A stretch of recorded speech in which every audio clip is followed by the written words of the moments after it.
In 1883, a woman traveling her way from Iowa made her way to the northern bank of the Kalamazoo River to see what was left of a town that she had heard about.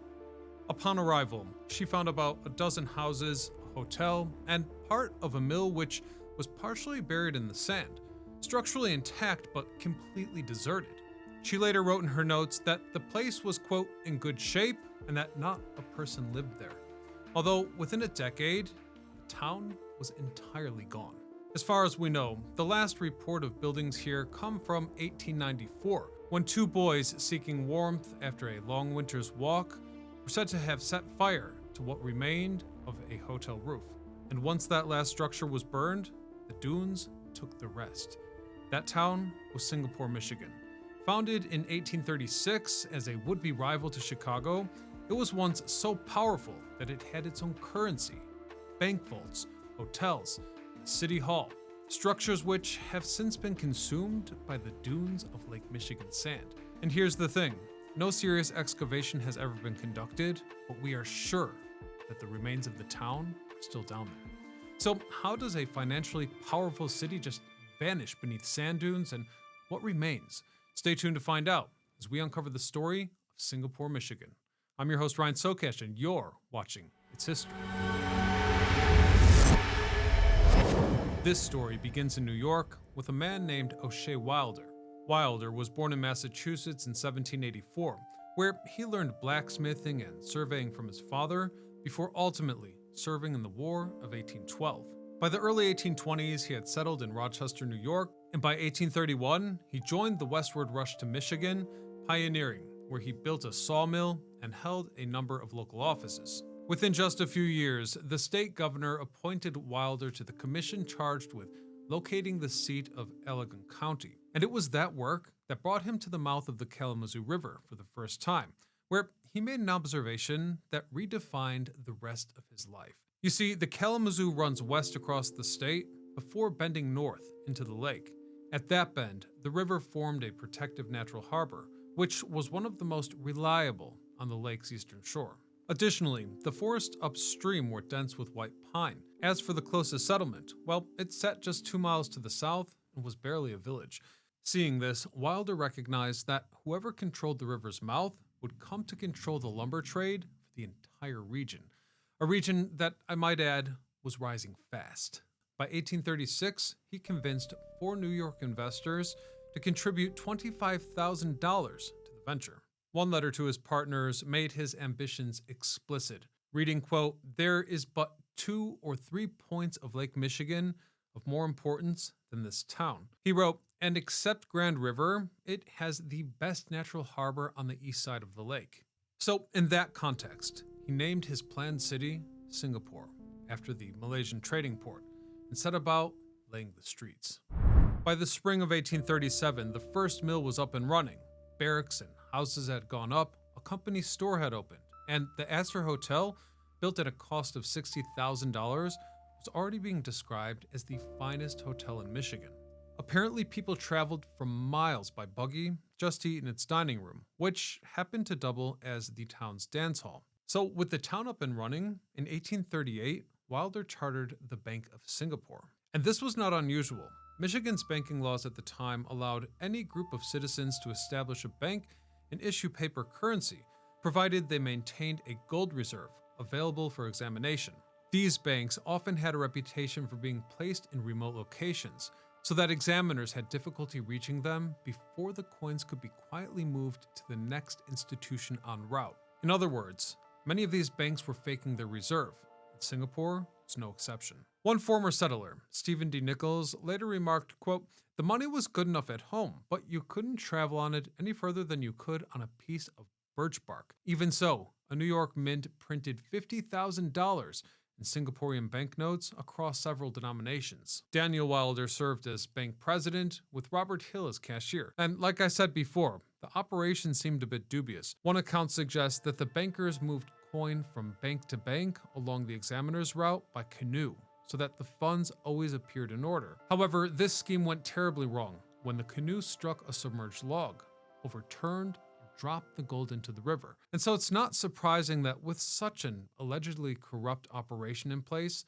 the bank folded completely as a casualty of the Panic of 1837, which had reached Michigan by then. Even so, the timber trade was a different matter entirely. Even as that bank vanished, the steam-powered sawmill was cutting more than 300,000 board feet of lumber in a single month, and it went on this way until a depression took hold of the region. At that point, the sawmill went into bankruptcy, and Wilder passed away in 1846. But the important thing is that the infrastructure and the town that he created would live on. By 1844, a Massachusetts banker named James G. Carter had acquired full ownership of the operation. Although the mill burned down 2 years later, it was rebuilt and eventually passed to a future senator named Francis B. Stockbridge, and at that point, in 1863, it became the most productive sawmill operation on Lake Michigan. And all the while, the town around it had grown. A lighthouse had been built at the river's mouth, and what many claim was Michigan's first school was established. That's all to say that at its peak, Singapore had 3 operating mills, 2 hotels, several general stores, and a thriving population. And in the decade to come, it would peak. On the other side of the lake, the Great Chicago Fire swept through the city, destroying roughly 3.5 square miles of buildings. Oddly, and I had to double check this, the town of Holland, Michigan burned that very same night. But that's not the end. Yet another competing lumber town in Wisconsin was also consumed in flames. Not to get off track here, but having been born and raised in Chicago myself, I have to point out how weird it is that those details were never, and I mean never, mentioned at school. Who knows, perhaps the O'Leary family had cousins in those cities as well. We might have to look into that in a future video. Actually, if any of you are Chicago fire historians and you're watching this, please get in touch with me ASAP. Anyhow, my real point is that the demand for timber to rebuild the city was on a scale that the region had never seen. And Singapore was ready to take the order. The O.R. Johnson Mill, which had already set a one-day record of 175,000 board feet cut, was in full production. And in doing so, they basically clear-cut the local forest in the process. A fact that brings us to the power center's downfall. By 1875, the accessible forest had been completely stripped bare. So with nothing left to cut, the population drifted south.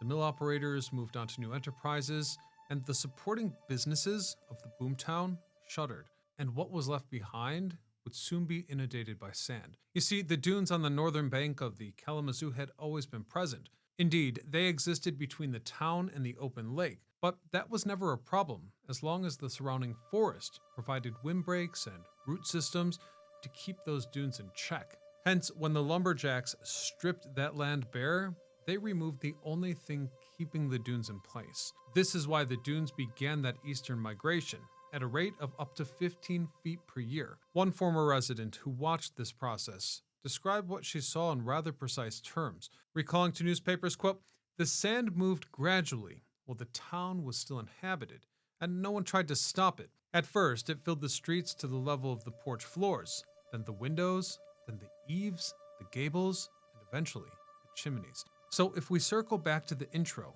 when that woman arrived from Iowa in 1883, what she found were the last structures still partially standing. And once the rooftop of the hotel was burnt down 11 years after that point, there was simply nothing left to see. What remains today is a question that has never been fully answered.